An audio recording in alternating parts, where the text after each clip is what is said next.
Good morning. Good to see all of you, all smiling faces, almost all smiling faces. Let us give you an update as to where we are today. The number of cases continues to increase. We're up to 7,917.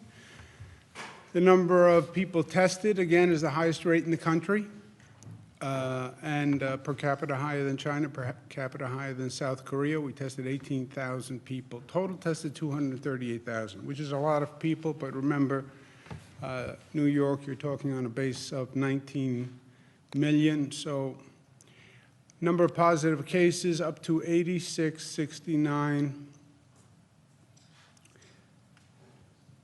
92,000 total in the state, predominantly in New York City, but you see Westchester and Nassau, which by percentage is a troubling number.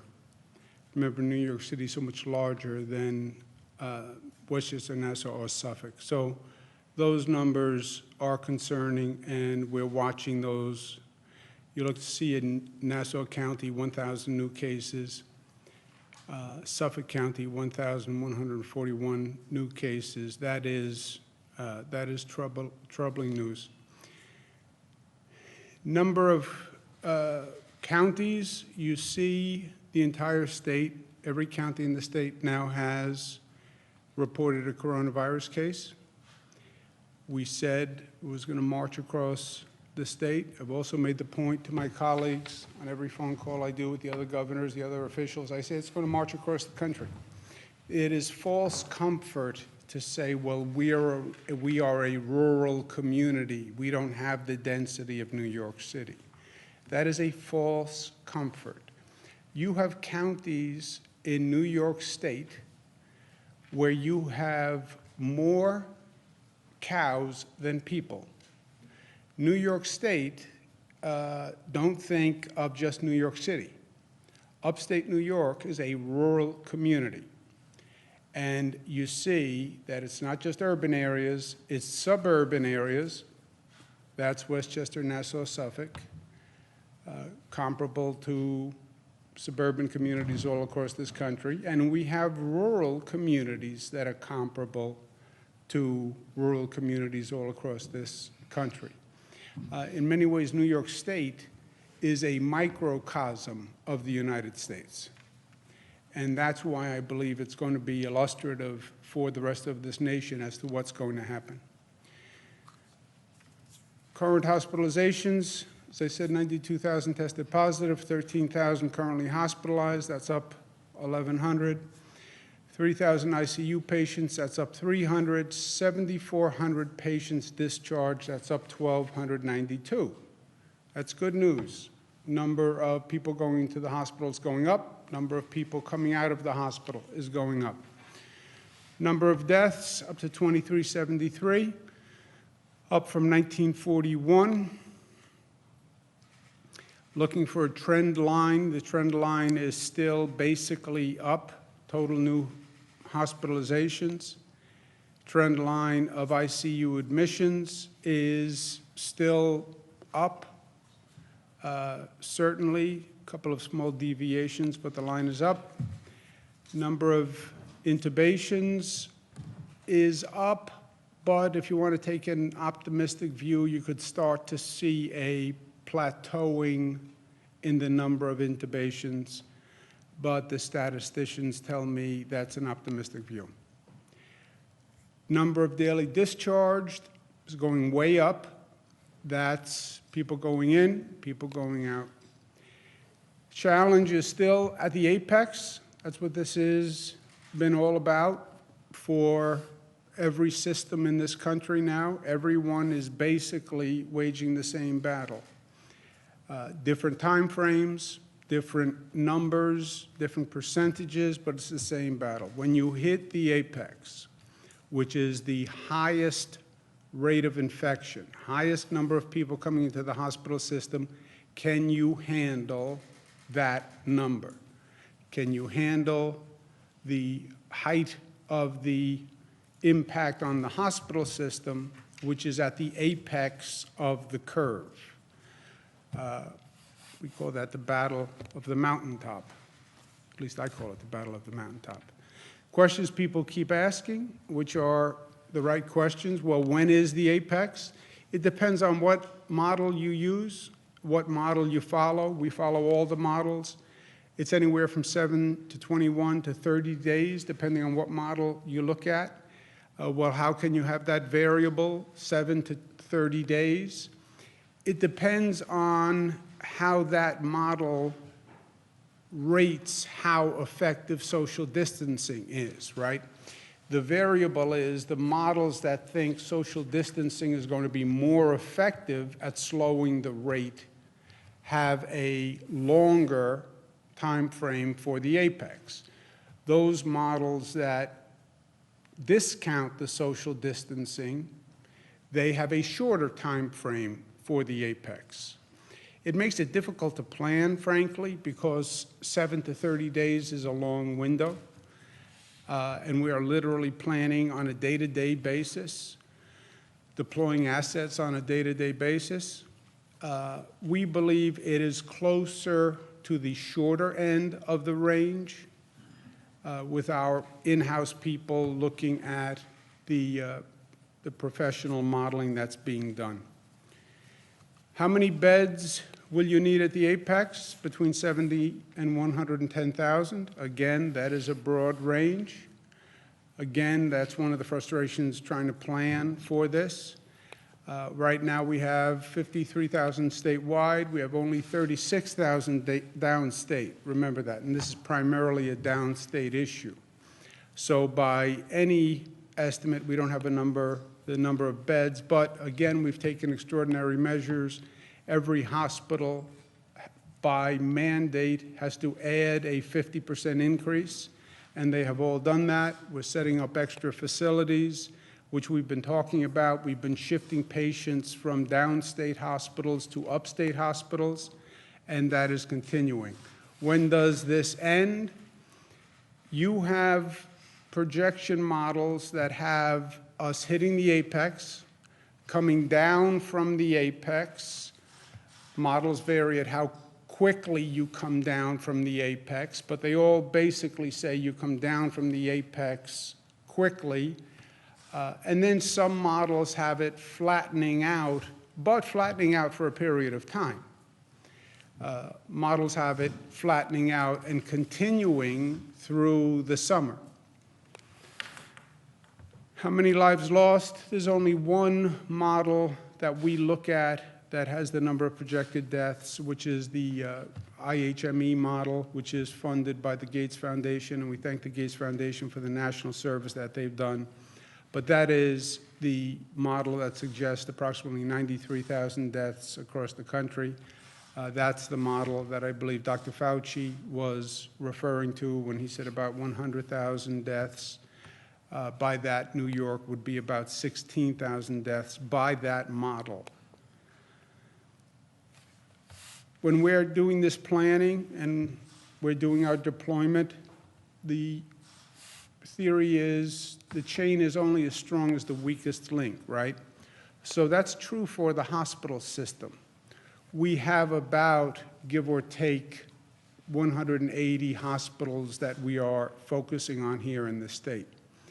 The hospitals that will have the greatest issue will be those hospitals that are usually the most stressed in normal circumstances, right? So if the hospitals before this were under stress, you then add this crisis on top of that, those are the hospitals that one would expect to see struggling first. That's also true for the entire hospital system. You know, we talk about beds, we talk about staff, we talk about supplies, but the truth is you need all three of those things to provide any care. A bed without staff doesn't do anything. A bed and staff without supplies doesn't do anything. So you need all three of those components to work to have a situation where someone can actually get care. In terms of beds, Those are the easiest to find, and we're constructing additional facilities. We're now going to start at the Brooklyn Cruise Terminal, obviously in Brooklyn, New York City. It's expected to open this week, 750 beds. We're taking a Office of Mental Health facility in Staten Island and converting it to a COVID-only hospital. So on beds, we are in relatively good shape because a bed is a bed, right? A bed is a question of a structure. Push comes to shove.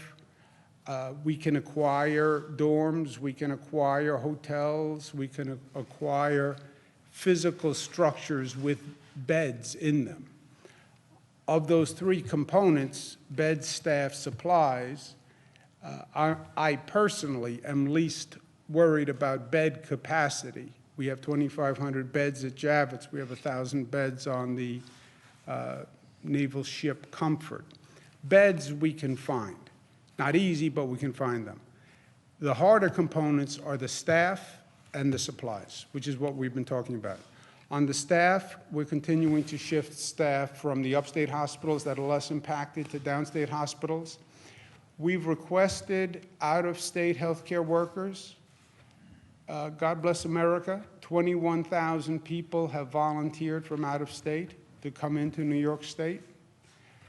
I thank them. I thank their patriotism. I thank their dedication and passion to their mission of public health. These are beautiful, generous people, and New Yorkers will return the favor. New Yorkers will return the favor. This is going to affect every place in this country. We are, in some ways, the first major encounter. We're learning, we'll get the experience, and we will return the favor. When your community needs help, New Yorkers will be there. And you have my personal word on that. And it's also the New York tradition. When there's been a hurricane or there's been a flood or Hurricane Katrina, New Yorkers are the first ones in their cars to go anywhere in this nation that needs help. And I will be the first one in my car to go wherever this nation needs help as soon as we get past this. I will never forget how people across this country came to the aid of New Yorkers when they needed it. And I deeply appreciate it. We have 85,000 volunteers now in total, which are being deployed to the hospitals so they can find staff that works for them. Supplies are an ongoing challenge. The PPE is an ongoing challenge, the gowns, the gloves, and the ventilators. First of all, we have for the first time ever a hospital-by-hospital survey that will be done on a nightly basis of exactly what they have. As I said, we're coordinating the healthcare system in a way it's never been coordinated before. Rather than having all these regional systems and public systems, private systems, et cetera, we have a central stockpile. We are asking all the hospitals to contribute what they have to that central stockpile, and then we will disperse on a need basis. You know, some hospitals have more supplies than they're using. We're saying, don't hoard supplies. Let's put all the supplies in a central stockpile, and then we will draw down from the central stockpile. And we will monitor this literally on a daily basis. I'm also asking on supplies. I don't have a New York Defense Production Act, right? The governor can't say to a company, we need you to manufacture this. But I ask businesses just to think about the situation we're in and a possible opportunity. It is the cruelest irony that this nation is now dependent on China for production of many of these products. Many of these products in the normal marketplace were being produced in China.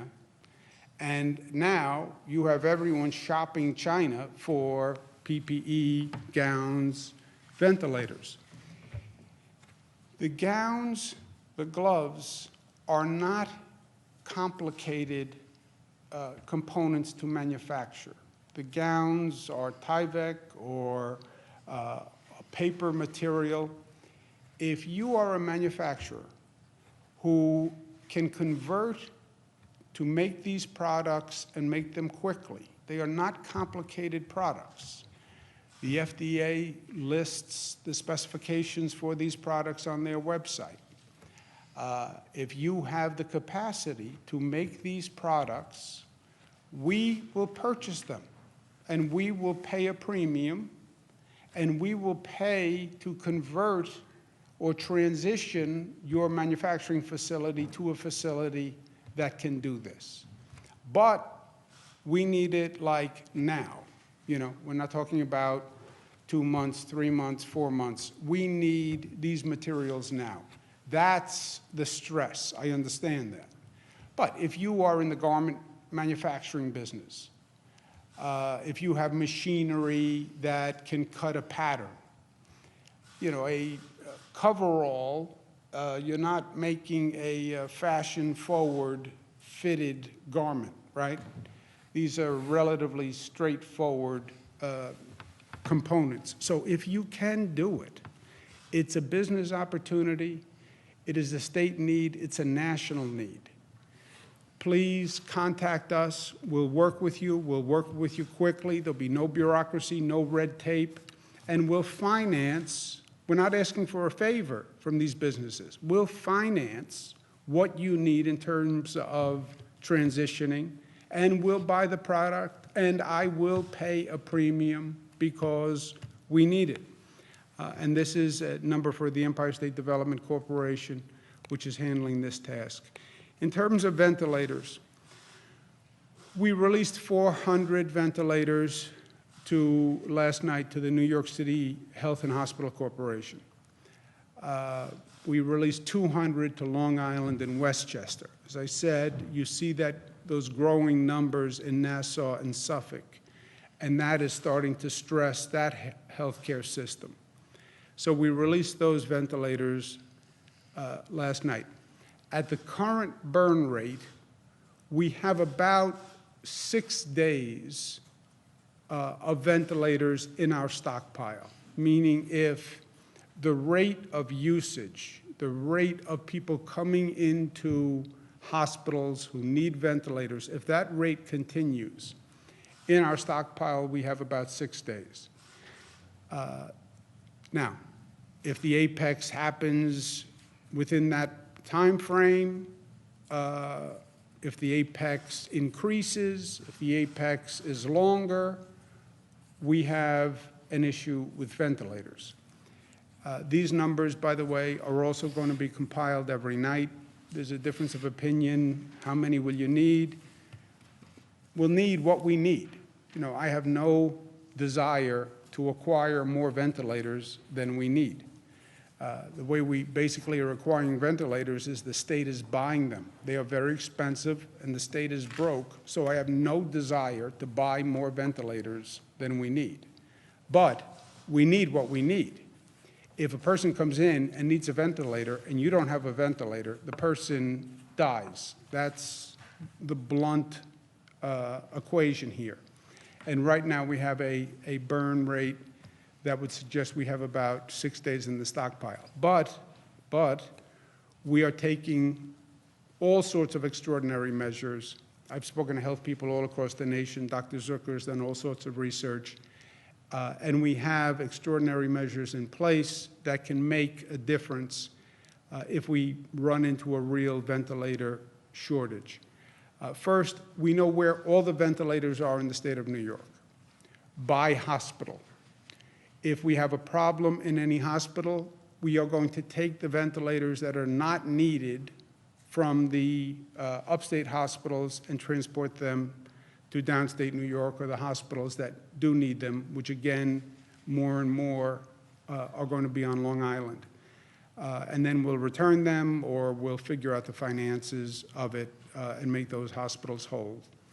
We're also increasing the number of ventilators by ending all elective surgeries. If you don't need an elective surgery, a hospital cannot perform it if it's not critical. That's freeing up ventilators. We're also using anesthesia machine ventilators without the anesthesia, obviously, but using them as ventilators. We're also so-called splitting ventilators. We put out a protocol. All the hospitals are practicing that now. One ventilator, 2 sets of tubes can do 2 patients. It's not easy, it's not ideal, but it's better than nothing. We're also converting what's called BiPAP machines, which are, again, don't have the same force as a ventilator, but on an emergency basis, some research has been done that says they could be suitable. We are also still in the business of looking for ventilators, to buy ventilators. It's too late to ask a company to make them in any way that would work for our time frame. You look at our time frame, 7 days to 30 days. No one is going to be able to make a ventilator for you in that period of time. Nationwide, parts of the country that have a later curve, yes. If you give a company 2 months, 3 months, they can ramp up production, but not on our curve. So we have to find ventilators that we can buy, and we're still doing that. And again, the main place is China. We're converting the BiPAP machines. This has not been done before, but Northwell, which is one of our premier healthcare systems, has developed a protocol, and they're teaching the other hospitals now how to do it. We just bought 3,000 BiPAP machines, and 750 came in yesterday. So yes, the burn rate of ventilators is troubling, and 6 days of ventilators in the stockpile is troubling, but we have all these extraordinary measures that I believe, if push comes to shove, will put us in fairly good shape. I don't want to say yet. I'm confident, and it depends on how many we need, but I can say with confidence, we have researched every possibility, every idea, every measure you can possibly take to find ventilators. This state has done. That I can promise you. We're also going to open the healthcare exchange enrollment period through May 15th. We have about 96% of the people in this state are covered with health insurance. If you're not covered, we're extending the enrollment period to May 15th. Please get covered. You can go to the New York State of Health website and sign up.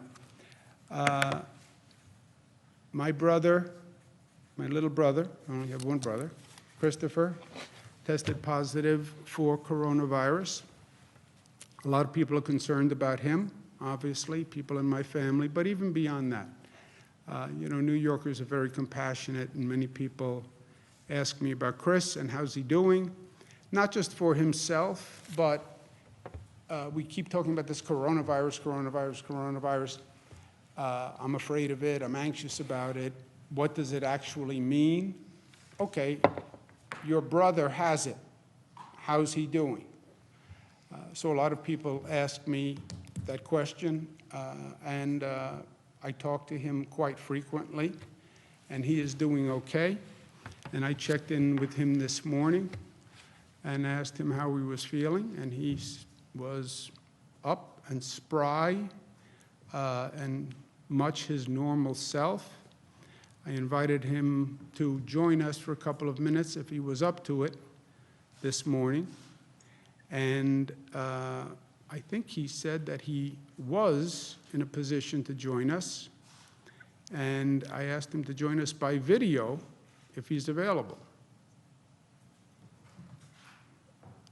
There he is, with his hat, Cuomo prime time. Say hello to Kia. There, I saw it. It's hard to miss. You're looking, let's get after it. Let's get after it. I love that saying. You're looking fit and fine. Many people are asking about you. I tell you the truth, everyone I talk to is asking about you and how you're doing and how you're handling it and how you feel. Kara's here, by the way. She's working with me now. She's working on supplies. So she says hello. So how are you feeling? I love Cara. You have great kids. There's no better way to measure what you've actually meant in the world than the kids you bring into it. And your daughters are great. And I'm not surprised at their help. They make me proud of the family. Thank God the next generation is better than the one that brought it into this world. I'm doing pretty well, all things considered. This is very tough. I get it now. I've now become part of this group of people who have this virus and they're reaching out and friends and people who are new friends. They have this 5, 8, 10 days, constant virus, constant fever, and it's tough. And, it's not doing great with my hair. I have to be honest. It's tough to keep hair the way I want it to look. You look like you've been cutting your own hair, which some people are good at, some people are not. So I've chosen to wear a hat because I don't want to butcher my own haircut. But it's going to be a long slog. But now that I know the fight that I'm in for, I'm more comfortable. And I've learned that I see why it takes people out. You got to rest because your body has the fever because it's fighting the virus. And you've got to chill. I'm very lucky. I have a wife who loves me, who's keeping me fed. I got a nice place to be. So many people don't. You've been very smart, Andrew, in getting people to think about how they can reach out and help people without contact. A lot of people are fighting this alone. And I can't imagine that. I can barely, keep it together, and I have everything done for me. Very lucky. There are a lot of people who are in a bad way, and they're reaching out to me, and I feel for them. So we're in a real fight, and we really do have to remember our connections to each other, because otherwise there'll be no way through. You're on what? You're on day 2? Yeah, I really believe that it didn't start until I got the diagnosis, maybe because psychosomatic or whatever. But that night, I got hit with fever and those rigors, spelled like rigors, R-I-G-O-R-S. But it was like out of a movie. I tell you, I had the hallucination. I was seeing pop. You came to me in a dream. You had on a very interesting ballet outfit, and you were dancing in the dream, and you were waving a wand and saying, "I wish I could wave my wand and make this go away." And then you spun around and you danced away. Well, there's a lot of metaphoric reality in that one. I thank you for sharing that with us. It was kind of you. Obviously, it I can't get has. that picture out of my head. That's all I see when I look at you. Obviously, the fever has affected your mental capacity. And Yeah. And being alone all the time. I think everything I say is funny now. so you still have a fever? Do you have a fever today?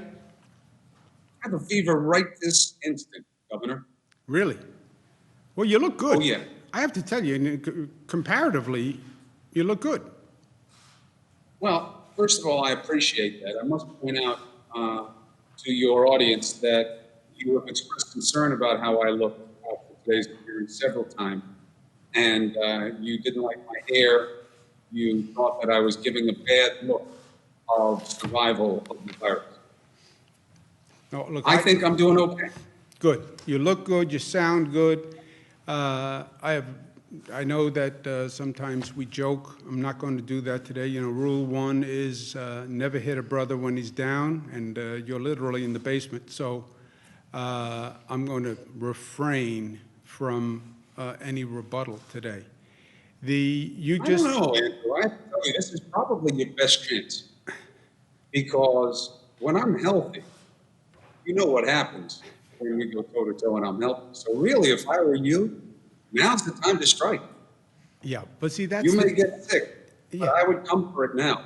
Once I'm healthy, I'm not going to forget all the jokes you made at my expense. I saw the picture you showed of me the other day. No, look, Raised my fever. I went ahead. No, look, first, I have no doubt that you would hit me when I'm down. That's the difference between us, and that is my point. That's not who I am. I hadn't made any jokes. It was not a joke. Some people misinterpreted what I said. I said that I was going to send you a book, because I know you're just walking around the basement there, that I was going to send you a book on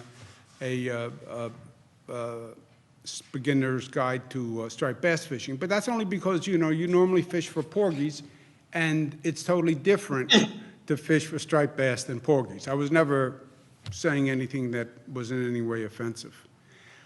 Well, I appreciate the book. I like to learn. I love to read. I love to fish with you. It's one of my favorite things to do. You're the only person I've ever known who fishes in all white, because you have no expectation of getting any kind of fish or any type of substance on you at any time when you fish, which has been great training for the virus. You have lived a sterilized existence pretty much the entire time I've known you.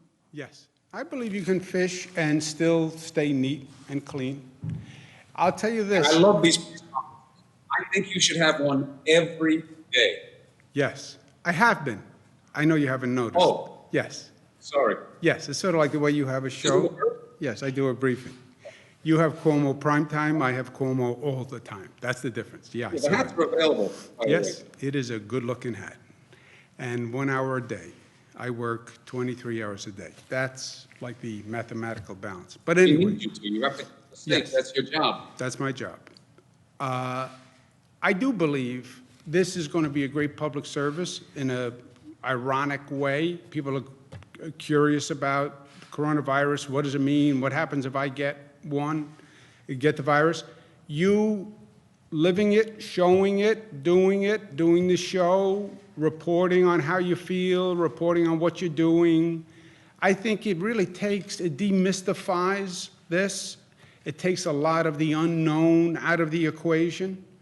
And I know it's a terrible, unfortunate circumstance for you, but think about it from a journalistic point of view, a public service point of view. You are answering questions for millions of Americans. If I get it, what happens? What do I do? What do I look like? How about my family? By the way, best news is, thank God, your family doesn't show any symptoms. Knock Formica, yeah. Because if your wife had any symptoms, you would be in the basement for a lot longer than this virus would keep you in the basement, my brother. But Let me tell you, I don't know how I would do it without it. I mean, I've always been emotionally dependent on my wife, but now I don't eat without Christina. that's a The problem. kids won't come anywhere near me. Yeah. The dogs won't even come down the stairs. Well, is I that, had to trick the dog to come in to take a picture with it. is that a So this relationship was- issue, or is that like a canine instinct issue? I wasn't. I think that, people get into survival mode and they're like, look, big dog went down, doesn't mean we all have to go down. And they are keeping their distance. I get a FaceTime alert every once in a while. I get a text message. They are all very proud of you and what you're doing. I know how hard this is for you. I know it's frustrating when you can't control what you need and you know what you need and you know how important it is and you can't get it. And that is very tough. And I've watched it in real time with you. And I can tell people, of course, I'm your brother. I'll never be objective about you. You're my favorite guy. But I've never seen you work harder than now. And I've never seen you have this kind of desperation to source equipment and you're drawing in from everybody you know. And you've done everything you can to stay positive with the federal government. And that is so important right now. And you're doing everything you can. Unfortunately, look, what's one of the big lessons in life that Pop always used to tell us? Certain things you're not going to be able to control. Certain things are going to happen. This virus is one of them. It happened. It's going to run its course. You guys can't put a number on it. I know there's a huge temptation to do it. I know you're using the models. I talked to Dr. Fauci and all the different experts. People want timing, but we got to be realistic. We don't know how long it's going to last. We only know what we control, which is staying away from one another. And if we do that well, things will go better. But sometimes in life, you got to ride it out. And when one of those experiences now, people will remember this period, maybe more than any other period in our lives. And people will be remembered for how they stepped up right now and what they did and what they didn't do. And I'm very proud of you, big brother. I'll tell you that. Well, look, I've said at this briefing, this is a transformative moment for the state, for the country. I believe that. I also believe it's a moment where you really see what people are made of. When the pressure is on, that's when you see all the cracks and you see all the strength. It's easy to be nice when everything is nice, but when the pressure is really on. And for you, when they told you you tested positive, a lot of people's instinct would have been to get in bed, pull the covers over your head, and just lay there. For you to get up, do that show, share with people, that is a strength and a character strength that is really incredible. And we joke a lot, but the strength that you showed here and the dedication to journalism and your skill and your ability to make this okay for people and to communicate it. You can do the coronavirus, have the coronavirus, but life goes on. I've been saying 1,000 times, 80% of the people get it and they will self-resolve, But you're showing that. And not many people would have stood up the way you have stood up. And I've always been proud of you. You know that. On a basic level. Not only do I love you, I've always been proud of you. But I've never been prouder of you than I am right now. You go get some rest. I love you. Everybody loves you. This is going to be fine. You're going to get through it, and you're going to do a beautiful public service in the meantime. And I'm proud of you. And then we'll go fishing, we'll have a drink, and we'll laugh about it. Go get some rest. Thank you for taking the time. Can't wait for that. And I know that I have to take care of myself. I won't do the show all the time. I'll do it whenever I can. People have been very nice in saying, don't work too much because you don't want to compromise fighting the virus. They are right. You're right to say that as well. And I hear all the advice. I love you. Thank you for letting me join today. I'll enjoy watching this now that I know it's a regular thing. I'll watch it every day because I'm stuck in the basement. Thank you. Thank you for saying such loving, supportive things. If you need me, you know where I am. Rule 1, never hit a brother when he's down, in the basement. Love you. In the basement. In the basement. Love you. Ciao. Questions? Let's do the coronavirus questions, and then any local questions we'll do afterwards. Albany and Newburgh have said they're interested in mandatory curfews. Would you be interested, they said this would require an executive order, would you be interested in placing mandatory curfews in places that aren't interested in obeying social distancing rules? Yeah, well, it would depend on what the question is, would I be open to curfews? It depends on what their problem is, what their situation is, and what they're trying to solve, and we'd have to talk through it. So I'd have to understand what the theory of their action is. Reports that there's only a handful of people in the Comfort at this point. Can you give us an update of how many patients are in the ship as well as in Javits Center at this point? I do not have the numbers, Jesse, but I can get them for you. Those two facilities are operated by the federal government, as you know. They're for non-COVID patients only. The theory is that the non-COVID patients would come out of hospitals, freeing up more beds in the hospitals for COVID patients, and that the Javits and the Comfort would be a overflow valve for that. The federal government determines who comes in by their protocol, and but I have to get the numbers. I don't have the numbers. Is it possible that the Javits and Comfort could have some point care for some COVID patients, like maybe not ICU level ones, or? They could. You would need the federal government to allow you to have Javits. Look, Javits Center can do, the Javits and Comfort can do whatever the military allows them to. I understand on the Comfort, they don't want to bring in COVID patients because that's an entire ship. How do you disinfect the ship afterwards? And that's a complicated situation. Javits, you could convert to a COVID facility. It would require the federal government to allow it. I don't know what kind of medical staff, COVID versus non-COVID, maybe Dr. Zucker would know. So it really depends on their clinical condition. The COVID patients who are recovering are in their convalescent phase, and so they should be getting better and need some respiratory support from the standpoint of chest PT and nursing care more than anything else.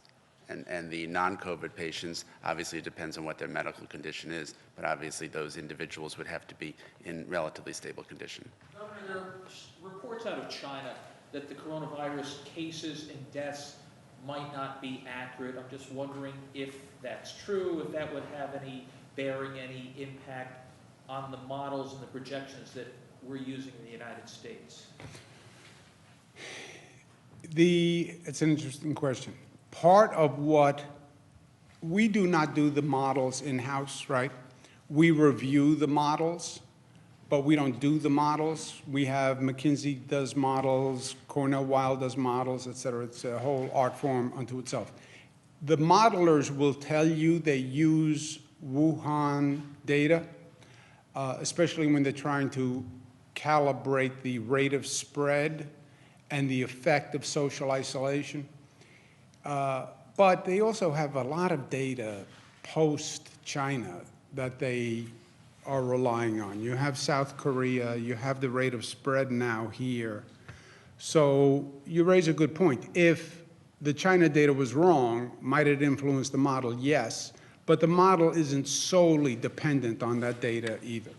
Some of the ventilators from the federal stockpile have been faulty, either had missing pieces or were not working.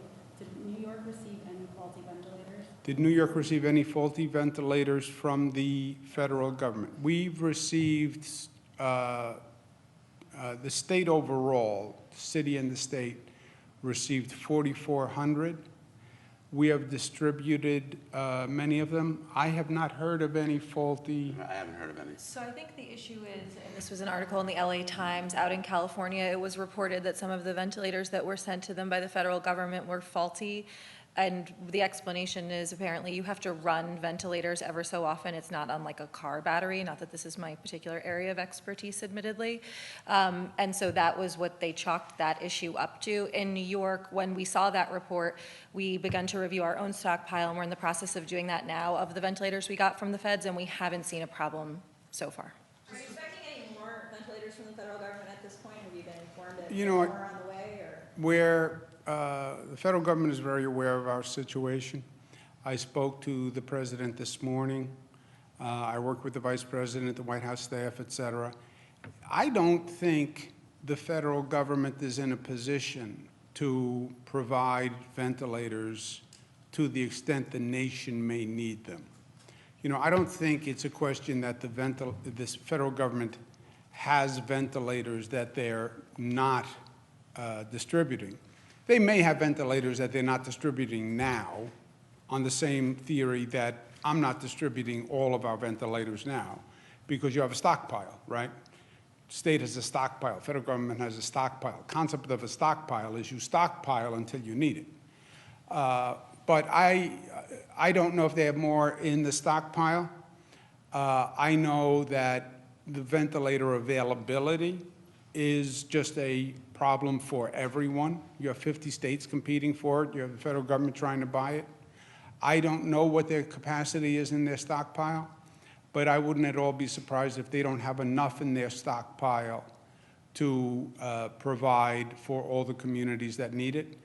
That's why our attitude here is, you know, we're on our own. I will ask the federal government if we get to that point. I'll ask them. I'll plead. I'll do whatever I have to do to get ventilators from the federal government. But that's why we're also taking all those extraordinary measures ourselves. Just assume you are on your own in life, right? And that's the operating assumption. But having said that, I am sure the federal government would do anything they can do to help. There has been nothing in our relationship that would suggest they wouldn't do what they can do to help. The question is, what can they do? I don't know the answer to that question. Any update on efforts for states to have a buying consortium where states work together to buy PPE? No, I think you're past that point now because you just can't find the product. Zach? Governor, could you compare the use of these bi-level machines to a regular ventilator, and how do the supplies of the bi-level machines compare to ventilators? BiPAP versus a ventilator. It's a great question. I would love to respond to it, except I have no idea how a BiPAP relates to a ventilator, besides the generic comment that the BiPAP does not have the same level of force, doesn't pump as much air as a ventilator. Beyond that, I do not know, but Dr. Zucker may know. That was a good explanation. Excellent. The BiPAP systems are basically, they don't have as much energy to push air in, and that the ventilators have many more capabilities of doing different types of respiratory support. But the BiPAP machine will be able to help many individuals once you convert over. So would they be used for relatively minor cases? Well, I think that, this is a condition which is going to change as someone gets either better or worse. And I think sometimes people think you put them on one machine and then they stay on that machine, but you can move things around. You can put someone on a ventilator, they start to get better, and then you can sort of switch them to a BiPAP machine, and that may provide the support that they need at that point in time. And then you can move it to the next phase as well. So it's not a stagnant situation. A ventilator has more variability than the BiPAP machine. Look, this is not an ideal situation, and this is not a standard medical protocol, right? Everybody's made that clear to me. In a perfect world, everybody would have a ventilator. And that's our first goal, and it's always been our goal. And I've been talking about ventilators since this thing started. But if we hit that apex and we run out of ventilators, then on the theory of you do whatever you can do, then we have all those series of measures. Take the ventilators from hospitals that don't need them, splitting the ventilator so you double the capacity of a ventilator, use a BiPAP machine on a patient who you can use a BiPAP machine. All of those measures go into effect because you have no option, right? You're going to be in a situation where literally, if the person doesn't have a ventilator, they die. You don't have a ventilator. Then come up with plan B, C, D, E, F, G, H, and that's what we have done. By the way, we even have a plan for I showed you, the handheld rubber ventilator that's just a bladder that is manually operated, and we purchased 7,000 of those. President Trump said this morning that New York had gotten a late start, that it had gotten far more supplies than that, and then, in the next breath, said that Cuomo was working hard. How do you make a sense of the president's criticism of the state and praise of you? I don't know. You don't know? No. I don't know. I don't know how you square those two statements. I don't know that you can square those two statements. Got a late start on supplies. We started purchasing, and we probably will have wound up purchasing more than any state in the country. I will bet you dollars to donuts we wind up buying more ventilators than any state in the country. So we were very aggressive from day one, as you know. And again, that's on the assumption that each state is supposed to be managing this situation. But I thank him for his good words that he thinks I'm doing a good job. We're doing the best we can with all the special populations in prisons, in nursing homes, in homeless shelters. Since there is a moratorium on evictions for the next 90 days, what happens after that if tenants aren't paying their rent? Should landlords evict their tenants after those 90 days? What would prevent them? Yeah. Let's see where we are after 90 days. A lot of these situations, what do we do about rent after 90 days? What do we do about income after 90 days? What do we do about infrastructure after 90 days? So much of this is changing and fluid. I don't think anyone can sit here and tell you what the right plan is for any of these areas 90 days from now. I just want to get to 90 days from now and get there healthy, and then we'll handle whatever we have to handle. Governor, do you have any updates on those ventilators that you purchased from China? You said you were expecting 2,500. Where has that changed? We have not received, do you remember, Jim? Doctor? It may be, we'll have to check whether they're going to be delayed because there have been issues, of course, with shipping internationally right now, but we'll get back to you on the exact answer of where they are on the 2,500. Is there a number, what's the number right now of total ventilators we have, and how does with the BiPAP machines, is that bring us closer to, the target? We have about 2,200 ventilators in the stockpile. That's what we have, yes. 2,200 ventilators. The number of people who come in per night who need a ventilator is somewhere in the range, right, because it's a little different every night. But if you wanted to be safe, you'd say like 350 people come in every night who need a ventilator. So 2,200, you see, disappears very quickly. What do? Try to buy more ventilators, and then plan B, plan C, plan D, and that's what we've laid out. There is no state and no country that has done anything to provide ventilators that we are not doing. We've literally looked at everything that Italy did, China did, South Korea did, every other state. We're doing more than any other state or country has ever tried to do in terms of backup contingency plans. And, beyond that, every day we try to find more, buy more, and be more creative. Who hasn't asked a question? Yes, thank you, Governor. You said yesterday at the end of your remarks that this virus will change people. So my question is, have you changed? Have I changed? No. I defy change. My kids will tell you that. Cara will tell you that. They have been trying to get me to change for many years. They have tried to teach me for many years. Intellectually, I think I'm open to growth and change. I just have trouble doing it in practicality. I think it'll change me. I think it'll change me. This is it's incredibly hard.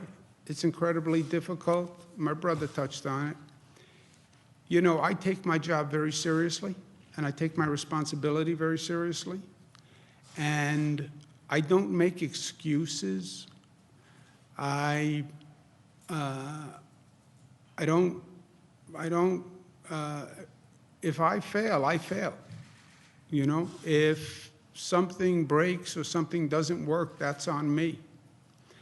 I see those number of deaths every day, and I take that personally. And I feel the pain that families are feeling, and I'm doing everything I can, but people are still dying, and that is very hurtful and humbling and painful, just painful. And this is a long time to be under that level of pain. What do you look like when you come out the other side? I don't know. I don't know. There is a company in Cohoes called Precision Valve and Automation that says they can make a contraption that automatically pumps a bag valve mask, the thing you demonstrated over the weekend, similar to a ventilator. That's something you've looked into, and is that something viable? That could be for Dr. Zucker. Yeah, I don't know if they have looked into it, but if they haven't, we will. Will the new bail changes in the budget result in more people in jails amidst the outbreak? And did you look at facts and figures to see if a new change in bail law was needed? Yes. Well, no and yes. No to the first part, yes to the second part. Have we looked at facts and figures? We've discussed this for 2 years intensively. There's been all sorts of conversations. As you know, I had a meeting in this room with all the interested parties like 10 days ago. So I just mean like the facts and figures from the rollout of the law in January until now, like what did those facts and figures tell you? Yeah, everyone has been looking at the facts and figures and discussing and debating and analyzing. And there's been there's a range of opinion, as you know. On most matters, there's a range of opinion. And the bail reform that we did last year, I'm very proud of, because it was discriminatory in effect, if not in, and in impact. And I think we made the right change now, and I think the improvements we made this year are the right ones also. Governor, construction workers on projects that have been done for a while, so the water terminals, Moynihan Station, affordable housing, are wondering why it's essential for them to keep working through the pandemic on these longer-term projects, especially sites that have had positive cases. Well, essential projects are projects that are public works by and large, that the state needs and the city needs. You know, after this is over, we're going to have to get back to work, and we're going to have an economy that functions, and having infrastructure is an essential part of that. And a lot of these projects, once you start, you can't just stop, you know. Those airports are still functioning. Planes are still coming in.